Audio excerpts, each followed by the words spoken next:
नमो भगवते वासुदेवाय नमो नमः। जय श्री कृष्णा।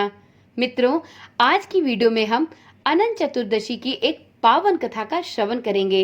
ऐसी मान्यता है कि अनंत चतुर्दशी का व्रत रखकर इस कथा को पढ़ने और सुनने से माता लक्ष्मी की कृपा प्राप्त होती है। तो चलिए आज की वीडियो में सुनते हैं अनंत चतुर्दशी की व्रत कथा। ओम नमः शिवाय। जय श्री कृष्णा। आप सभी का सनातन धर्मसार चैनल पर बहुत बहुत स्वागत है। मित्रों, अनंत चतुर्दशी के व्रत का शास्त्रों में बहुत ही महत्व है। अनंत चतुर्दशी पर भगवान विष्णु के अनंत स्वरूप की पूजा की जाती है और अपने दाएं हाथ में 14 गांठों वाला अनंत धागा भी बांधा जाता है। ऐसी मान्यता है कि यह 14 गांठों वाला धागा व्यक्ति की रक्षा करता है और साथ में इस धागे को धारण करने से माता लक्ष्मी की कृपा भी प्राप्त होती है। अनंत चतुर्दशी की पूजा और व्रत करने के साथ ही अनंत चतुर्दशी की कथा का श्रवण करने से व्यक्ति की सभी परेशानियां दूर होती हैं और उस पर भगवान विष्णु के साथ ही माता लक्ष्मी की कृपा भी बरबसी बरसती है। तो चलिए सुनते हैं अनंत चतुर्दशी की अत्यंत पावन एवं मंगलदायिनी कथा। एक बार महाराज युधिष्ठिर ने राजसूय यज्ञ किया और यज्ञ मंडप का निर्माण बहुत ही सुंदर और अद्भुत रूप से किया गया। उस मंडप में जल की जगह स्थल तो स्थल की जगह जल की भ्रांति होती थी। इससे दुर्योधन एक स्थल को देखकर जल कुंड में जा गिरा। द्रौपदी ने यह देखकर उसका उपहास किया और कहा कि अंधे की संतान भी अंधी होती है।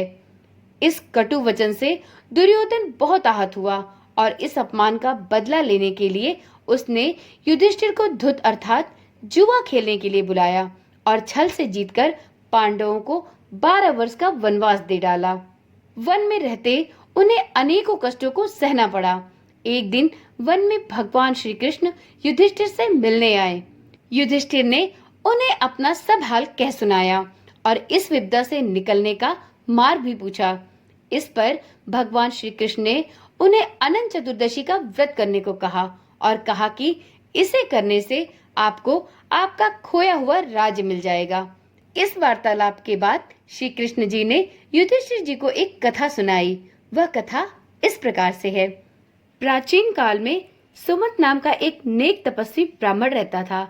उसकी पत्नी का नाम दीक्षा था। उसकी एक परम सुंदरी, धर्मपरायण तथा ज्योतिर्मयी कन्या थी जिसका नाम सुशीला था। सुशीला जब बड़ी हुई तो उसकी माता दीक्षा का देहांत हो गया। पत्नी के मरने के बाद सुमंत ने कर्कशा नामक स्त्री से दूसरा विवाह कर लिया। कर्कशा सुशीला को बिल्कुल भी पसंद नहीं करती थी और वह उसके साथ बहुत ही सौतेला व्यवहार करती थी। जैसे तैसे सुशीला धीरे धीरे बड़ी होने लगी। अब सुमंत को अपनी पुत्री सुशीला के विवाह की चिंता सताने लगी। सुशीला का विवाह ब्राह्मण सुमंत ने कौंडिन्य ऋषि के साथ तय कर दिया। इस प्रकार सुशीला का विवाह ऋषि कौंडिन्य के साथ हो गया। विदाई में कुछ देने की बात पर कर्कशा ने दामाद को कुछ ईंटें और पत्थरों के टुकड़े बांधकर दे दिए। कौंडिन्य ऋषि माता कर्कशा के इस व्यवहार से बहुत दुखी हुए। उन्होंने कुछ भी नहीं कहा और अपनी पत्नी को लेकर अपने आश्रम की ओर चल दिए। परंतु रास्ते में ही रात हो गई, अतः वे दोनों नदी के तट पर ही विश्राम करने लगे।